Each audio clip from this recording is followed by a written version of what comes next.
And so I crossed the border with no fear of COVID, no fear of the virus, but some level of worry that the border is going to shut. I'm not going to be able to go back into Ecuador. And I wanted to go to Peru for 2 weeks or a month, go back and stay with some friends in Ecuador. And so I crossed the border March 13th of 2020, which was 3 days before the quarantine started. And I started hitchhiking, and I hitchhiked all the way to Moyobamba in the north jungle of Peru.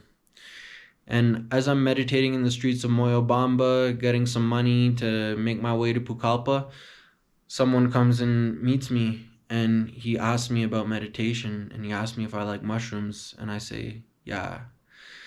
"How'd you know?" He's like, "You can just tell when you're one of these people. It's obvious."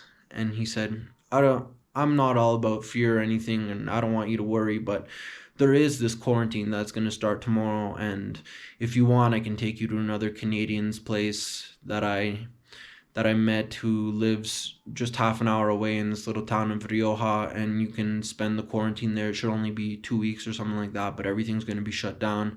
It's going to be difficult for you to keep going to Pucallpa and hitchhiking and all these things, and so best to go stay with my other Canadian friend.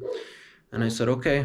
And so he took me to this guy's house that very night. He arranged with another friend to take me there.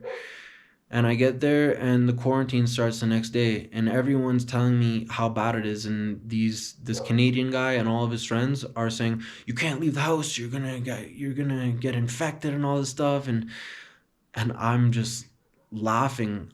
I don't see any physical health threat in terms of a virus, but I do see the the fact that everything is closed, that food, it seems to be inaccessible, that you can't really do anything. And so I'm sitting in this house all day. I have no idea what to do. I can't really do anything. I want to go walking in the forest, and they're telling me, no, maybe there's spiders and snakes and stuff in the forest, and I don't know if it's a good idea to go walking there. And I'm like, all right, it's all good. So I just stayed quiet for almost 2 weeks, meditating all day, doing some handstands, getting kind of fat because there was nothing to do. And when you feel like food is scarce, all of a sudden you start eating things. Like, I was eating a lot of rice. I barely eaten any oatmeal in my life, and all of a sudden I'm eating a bunch of oatmeal, and these grains made me fatten up. And not moving, not being able to go out and talk to people, also got me gaining weight, not feeling good at all. I felt horrible, really. And so after a week of this, I told the Canadian guy and everyone, I said, yeah, I feel like I can't contribute anything. I had this money when I got here, and I gave it all to you to go buy food, and now there's no more. And now I feel like I'm just sucking everyone's worth. Like, I don't want to be a freeloader. And so I would like to go to the city and see what I can do to generate food and generate money. And they said, yeah, go for it. But they were showing me these videos like, it's a ghost town, it's a ghost town. And really what it was in the end is they were going a little bit later in the day. Everything would close around 1 p.m.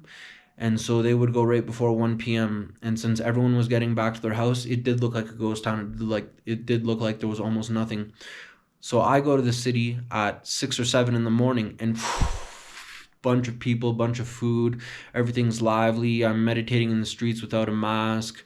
People are giving me a bunch of money. I'm going to stores saying that I'm stuck in Peru for the quarantine. I just crossed the border, and I would just appreciate any kind of support in terms of food or whatever. And so I'd come back to the house with more food than these people could buy, with money, with everything. And I became very happy to once again be contributing and be independent. And this Canadian guy didn't like this. He started saying that because I was going to the city without a mask, that I was going to bring COVID to the house and I was going to infect them, and that I needed to leave. It didn't matter if it was quarantine, that, yeah, see you later, you can't stay here anymore. And so I grabbed all of my stuff, all of the food I had collected, and I walk into the city about half an hour away, and I start meditating, and hopefully someone can help me out. And the Canadian guy had communicated with one of our friends so he could help me out, and in the end he wasn't able to do anything. And so I slept in the streets one night. Slept under this roof where they kept these tourist vans, since there was no tourism, since all this was shut down. There were no vans under the roof, and so it was a huge spot to sleep. There were some drunks on the other side of the street, sleeping under another roof, and they brought me a cardboard, and they brought me bread and coffee, and they're like, it's everything's gonna be good. This is just how life is sometimes. I was like, okay, thanks guys.